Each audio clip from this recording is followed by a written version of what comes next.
Kebun Binatang Surabaya merupakan kebun binatang yang memiliki peran utama sebagai wilayah konservasi alam dalam rangka membentuk dan mengembangkan habitat baru sebagai sarana perlindungan.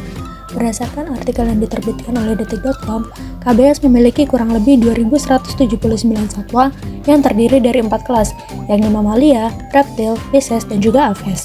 KBS menjadi tempat perlindungan bagi berbagai spesies satwa, termasuk yang terancam punah, sehingga mendukung tujuan SDGs 15 untuk melindungi, memulihkan, dan mendukung pemanfaatan berkelanjutan ekosistem darat.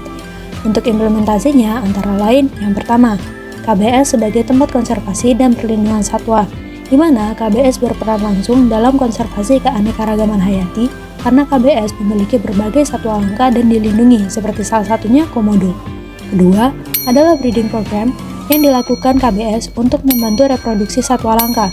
Ini sesuai dengan target 15.5 untuk menghentikan kepunahan spesies.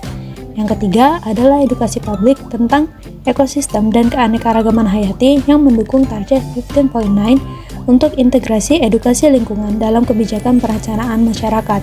Yang keempat adalah pengelolaan lingkungan dan ruang terbuka hijau Kota Surabaya yang mendukung pelestarian tumbuhan lokal dan menjaga kualitas udara serta suhu di area perkotaan.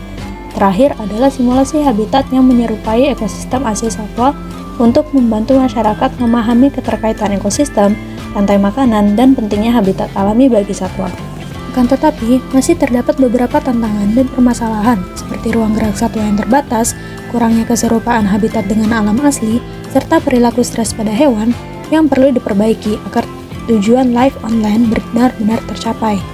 Berdasarkan data dari International Journal of Architecture and Urbanism yang membahas tentang biosecurity di KBS, 6 area dalam strategi biosecurity memerlukan perhatian khusus, diantaranya isolasi, sirkulasi, sanitasi dan pengelolaan limbah, pakan hewan, kondisi dan pengelolaan hewan, serta pengendalian hama.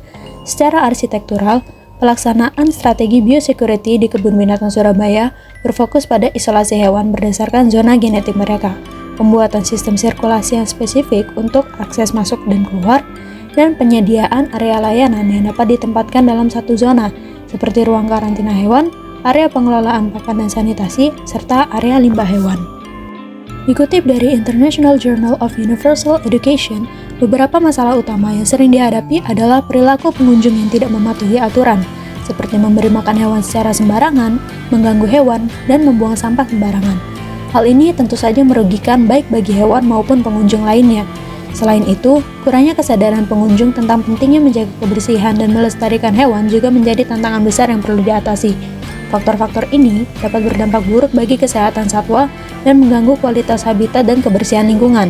Pada akhirnya, jika masalah ini terus berlanjut, maka akan menghambat tujuan konservasi dan edukasi lingkungan yang bertentangan dengan tujuan SDGs poin ke-15. Berdasarkan pemaparan tersebut, solusi untuk mendukung kembali fungsi KBS sebagai pusat konservasi dan sesuai dengan SDGs poin 15, Life on Land, dibagi menjadi beberapa aspek, yaitu edukasi, pengawasan, fasilitas, dan kolaborasi. Aspek edukasi yaitu dengan memberi edukasi kepada pengunjung melalui papan informasi, video interaktif, dan program edukatif agar mereka memahami dampak memberi makan sembarangan, membuang sampah, dan pentingnya menjaga satwa. Aspek pengawasan meliputi peningkatan pengawasan dengan petugas, kamera CCTV, serta menerapkan sanksi tegas bagi pengunjung yang melanggar seperti membuang sampah sembarangan atau mengganggu satwa.